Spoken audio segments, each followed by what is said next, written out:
அனைவருக்கும் என்னுடைய மாலை வணக்கம். மதிப்பிற்கும் மரியாதைக்கும் உரிய கள்ளக்குறிச்சி மாவட்ட முதன்மை கல்வி அலுவலர் மற்றும் மேடையில் வீட்டிற்கக்கூடிய அனைத்து சான்றோர்களுக்கும் பெற்றோர்களுக்கும் மாணவ செல்வங்களுக்கும் என்னுடைய முதற்கண் வணக்கம். இந்த குழந்தைங்களை பார்க்குறப்ப எனக்கு ரொம்ப பெருமையாக இருக்குது. ஏன்னா இதே நம்ம வேறு ஸ்கூலில் டவுனில் வேறு ஸ்கூலில் நம்ம பார்த்தோம்னா லேசாக தூர்னா கூட மழை இல்லாத இடம் எதுன்னு சொல்லி தேடி ஓடுவாங்க. ஆனால் சக்தி மெட்ரிக் பள்ளியில் ஃபஸ்ட்டு இம்ப்ரெஷனே பெஸ்ட் இம்ப்ரெஷன். எவ்வளவு மழை பெஞ்சாலும் நாங்கள் எந்த நோக்கத்துக்காக கூடியிருக்கிறோமோ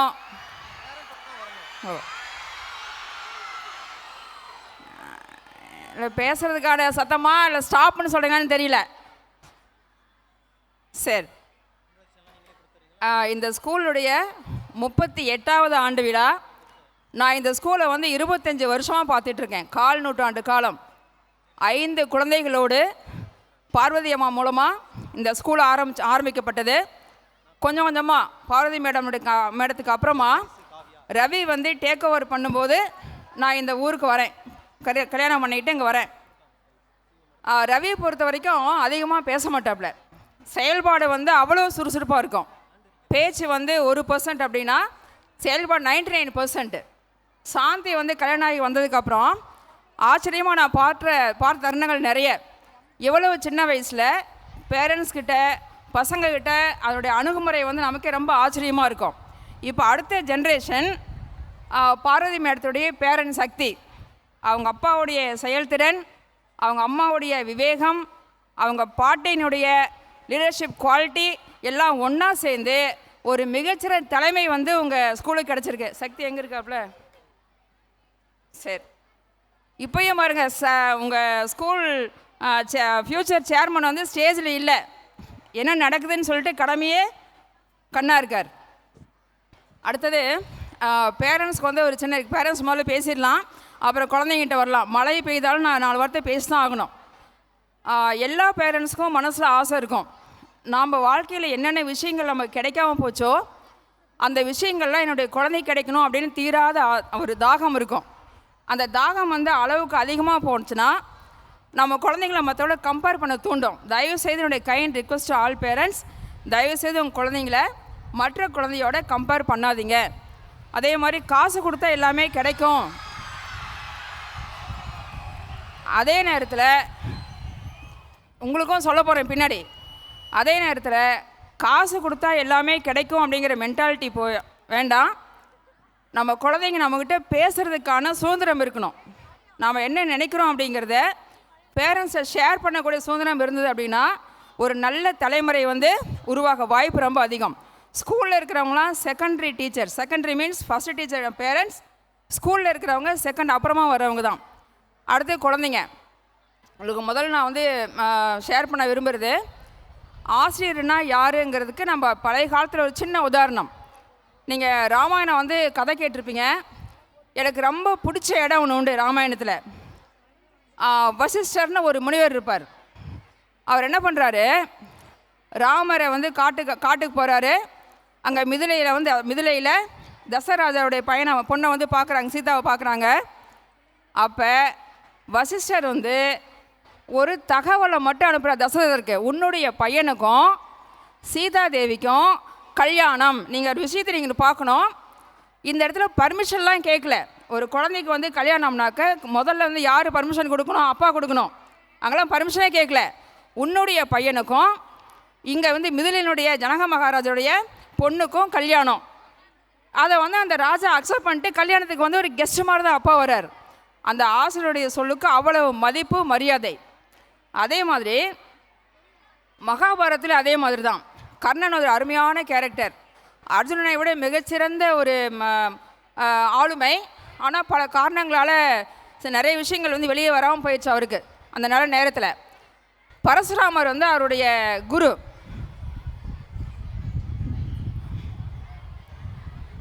பரசுராமர் கர்ணனுடைய மடியில் தலை வச்சு படுத்திருக்கார், தூங்குறார். அப்போ குரு பக்தி ரொம்ப ரொம்ப ரொம்ப அதிகம்.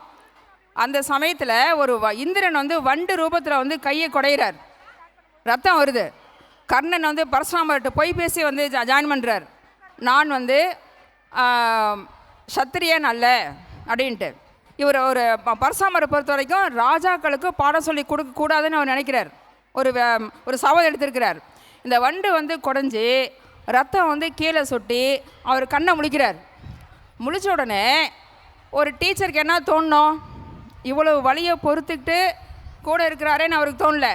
நீ இவ்வளோ வலியை பொறுத்துக்கிறீன்னா நீ வந்து சத்திரியனாக மட்டும்தான் இருக்க முடியும். நான் உனக்கு கொடுத்த கல்வி உனக்கு எப்போ தேவையோ அப்போ பயன்படாமல் போயிடணுங்கிறது ஒரு சாபம் கொடுத்துட்றார். அதனால் பல கஷ்டங்களை அனுபவிச்சிருக்கார். ஆனால் நீங்கள் பரசுராமரை கம்பேர் பண்ணும்போது இப்போ இருக்கிற ஆசிரியர் பெருமக்கள் பரசுராமரை விட பல மடங்கு உயர்ந்தவர்கள். எல்லா டீச்சருக்கும் தனக்கு என்னென்ன தெரியுமோ எல்லாமே யாருக்கு போய் சேரணும்? தன்னுடைய குழந்தைங்களுக்கு போய் சேரணும்னு அவ்வளோ ஆசை. எங்கேயோ பிறந்து எங்கேயோ வளர்ந்த உங்கள் மேலே ஒரு தாய் தந்தைக்கு மேலே ஒரு பிரியத்தோடு இருக்காங்க அப்படின்னா உலகத்தில் வந்து டீச்சரால் மட்டும்தான் முடியும், வேறு யாராலையும் முடியாது. ஒரு கண்ணுக்கு தெரியாத ஒரு பந்தம். எங்கள் அம்மா இப்போ பொண்ணு கல்யாணம் பண்ணும்போது இன்விடேஷன் கொடுக்க வந்து சாமி கோயில் வச்சு கும்பிட்றது ஒரு முறை. அவங்க சொன்னது கோயிலில் வச்சுட்டு அதுக்கு முன்னாடி கோயிலில் வைக்கிறதுக்கு முன்னாடி எனக்கு சொல்லிக் கொடுத்த ஒரு டீச்சர் இருக்காங்க அங்கே லோக்கல்லையே. சரஸ்வதி போய் கொடுத்துட்டு வா அப்படிங்கிறாங்க. எனக்கு ஒன்றும் புரியல. இல்லை மாதா பிதா குருவுக்கு அப்புறம் தான் தெய்வம் சொல்கிறாங்க, நீ போய் டீச்சருக்கு கொடு. அப்போ இந்த ஆசிரியர் பெருமக்களுக்கான மரியாதை மிக மிக மிக அதிகம். ஸ்கூலில் படிக்கும்போது நமக்கு ஒன்றும் அதிகம் தெரியாது. நம்ம எப்படிப்பட்ட ஸ்கூலில் படிக்கிறோம், எப்படிப்பட்ட டீச்சர் நமக்கு அமைஞ்சிருக்கிறாங்க அப்படிங்கிற விஷயம் புரியாமே போயிடும். காலேஜுக்கு போய் பார்க்கும் பொழுது தான் நம்ம ஸ்கூலை வந்து கம்பேர் பண்ணுவோம். அடுத்தது மாணவ செல்வன்ட்டு சில கொஷின் கேட்கலான் இருக்கேன். கொஞ்சம் அட்டென்டிவாக இருந்தீங்கன்னா பரவாயில்ல நினைக்கிறேன். இப்போ எக்ஸாம் வரப்போகுது. எந்த மாதம் பரீட்சை? மார்ச். இன்னும் எவ்வளோ நாள் இருக்குது? ஒரு மாதம். ஒரு மாதத்துக்கு 30 நாள். நமக்கு வந்து இப்போ 17. நான் வந்து 10th விட்டுறேன், +2 மட்டும் முதல்ல கணக்கு வச்சுக்கலாம். இப்போ 17 வயசுன்னு வச்சுக்கிட்டோம்னா இன்னும் ஒரு 60 வருஷம் நம்ம உயிரோடு இருக்கோம். 100 வருஷம் இங்கே நல்லா இருக்கணும். ஒரு சின்ன ஒரு கால்குலேஷனுக்காக ஒரு 60 வருஷம் நம்ம இருக்க போகிறோம். 30 நாள் நீங்கள் உங்களுடைய டைமை நீங்கள் சரியாக பயன்படுத்திக்கிட்டீங்க அப்படின்னா உங்கள் வாழ்க்கையில் வரக்கூடிய 60 வருடங்கள் சந்தோஷமாக திருப்தியாக நீங்கள் நினச்ச வாழ்க்கையை நீங்கள் வாழ முடியும். அப்போ ஒரு நாள் இஸ் ஈக்குவல் டு எத்தனை வருஷம்? 30 நாள் இருக்குது. 30 நாள் இஸ் ஈக்குவல் டு 60 வருடம்னா ஒரு நாள் இஸ் ஈக்குவல் டு, எனக்கு கணக்கு தெரியாது, 2 வருஷம். ஒரு நாளை வந்து நீங்கள் வேஸ்ட் பண்ணிங்கன்னா, வேஸ்ட் பண்ணுறதுனாக்க மற்றவங்க சொல்லலாம் இல்லை, உங்களுக்கே தெரியும். காலையில் எழுந்துச்சு என்ன செய்கிறோம், தூங்க போகிறதுக்கு நம்ம என்ன செஞ்சோம், இந்த நாள் நான் சரியாக நம்ம பயன்படுத்திக்கிட்டோமான்னு யாருக்கு தெரியும்? உங்களுக்கு தெரியும். அப்போ ஒரு நாளை நீங்கள் வேஸ்ட் பண்ணிங்கன்னா இந்த காலகட்டத்தில் நீங்கள் 2 வருஷத்தை வேஸ்ட் பண்ணதுக்கு சமம். ஒரு நாள் நீங்கள் சரியாக பயன்படுத்திக்கிட்டா 2 வருடத்தினுடைய சந்தோஷத்தை நீங்கள் சேமித்து வைக்கிறதுக்கு சமம். அதே மாதிரி எல்லாருக்கும் ஆசை, நான் சொல்கிறத ஒரு 4 பேராவது கேட்கணும், நான் ஒரு லீடராக இருக்கணும் அப்படின்னு சொல்லி ஆசை. யார் யாருக்கெல்லாம் லீடராக இருக்க ஆசை இல்லை கை தூக்குங்க. நான் கேட்குற கேள்வி வந்து நீங்கள் தெளிவாக வந்து உள்வாங்கணும். யார் யாருக்கெல்லாம் லீடராக இருக்க ஆசை இல்லை? ஆசை இல்லைன்னா அவங்க வந்து கையை தயவு செஞ்சு கீழே போட்டுருங்க. நாங்கள் ஒரு கை கூட தூக்கக்கூடாது. என்னை பொறுத்த வரைக்கும் எல்லாருக்கும் மனசில் என்னவாகணும்னு ஆசை இருக்கணும். நான் 4 பேருக்கு சொல்லிக் கொடுக்கக்கூடிய பக்குவம் எனக்கு இருக்கணுங்கிற எண்ணம் கண்டிப்பாக இருக்கணுமா இல்லையா? இருக்கணுமா இல்லையா? சரி, இப்போ லீடருக்கும் வேலை செய்கிறவங்களுக்கும், அவங்க கீழே வேலை செய்கிறாங்க இல்லையா, அவங்களுக்கும் ஒரே ஒரு சின்ன வித்தியாசம்தான். யாராவது சொல்ல முடியுமா? அவங்ககிட்ட மைக் இல்லை, நீங்கள் சொன்னால் காது கேட்காதுன்னு நினைக்கிறேன். யாருக்கும் மைக் இருக்கா அவங்ககிட்ட? லீடருக்கும் தலைவன் கூட வச்சுங்க, அவங்க கீழே வேலை செய்கிறவங்களுக்கும் ஒரே ஒரு வித்தியாசம்தான். யாராவது சொல்ல முடியுமா? நீங்கள் சரியான பதில் சொன்னால் 1000 ரூபாய் பரிசு.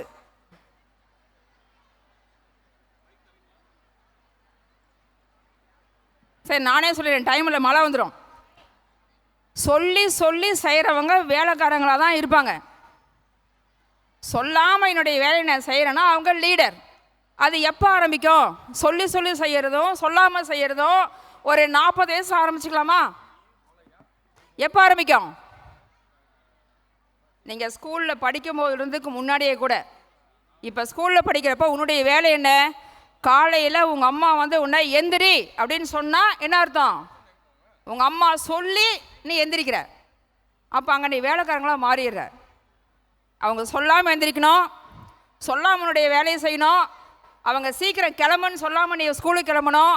டீச்சர் ஏன் படின்னு சொல்லாமல் நீங்கள் படிக்கணும்.